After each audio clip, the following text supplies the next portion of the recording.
Hello viewers, আসসালামু আলাইকুম। আজকে আমার রেসিপি হলো ডাটা এবং আলু দিয়ে মাছের ডিম ভাজি।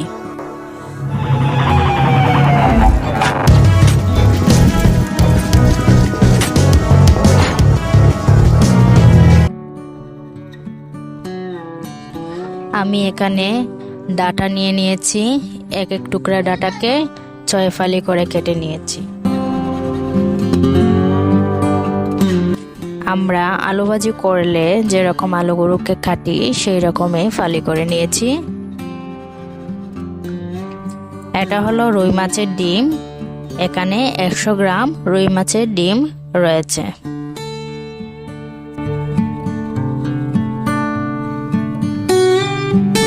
একটি প্যান গরম করে তার মধ্যে 3 টেবিল চামচ সয়াবিন তেল দিয়ে দিলাম।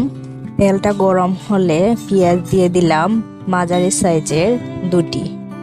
আমার রেসিপিটি ভালো লাগলে আমাকে সাপোর্ট দেওয়ার জন্য চ্যানেলটি সাবস্ক্রাইব করবেন এবং পাশে থাকা বেল আইকনটি প্রেস করে দেবেন, যাতে আমার পরবর্তী ভিডিওটি আপলোড করা মাত্রই আপনার কাছে চলে আসে।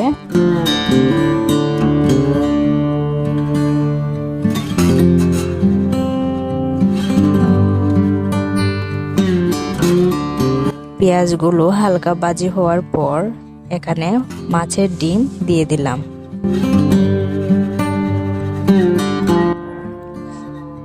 খুন্তির সাহায্যে ডিমগুলোকে ভেঙে দেব।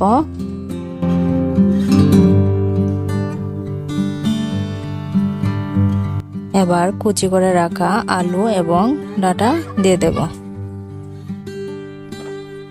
এখানে ডাটা 100 গ্রাম এবং আলু 100 গ্রাম। এ পর্যায়ে এসে দিয়ে দেব 1 চা চামচ লবণ, 1 চা চামচ হলুদ এবং 6-7টা কাঁচামরিচ ফালি করে। সবগুলো উপকরণ এবার খুন্তির সাহায্যে ভালো করে নেড়েচেড়ে দিতে হবে। ঢাকনা দিয়ে দিলাম।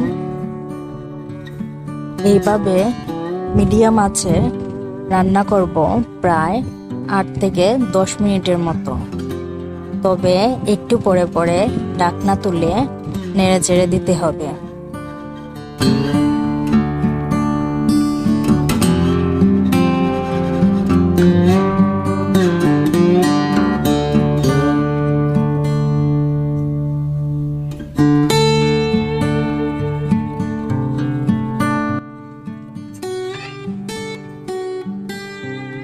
দেখুন এখন কি সুন্দর হয়ে এসেছে।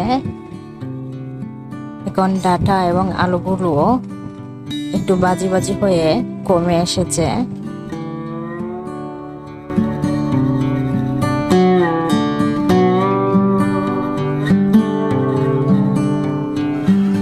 এবার রান্নাটা হয়ে গেছে।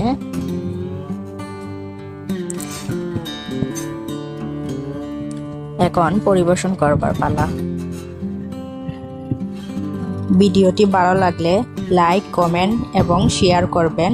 আজকে এই পর্যন্তই। আল্লাহ হাফেজ।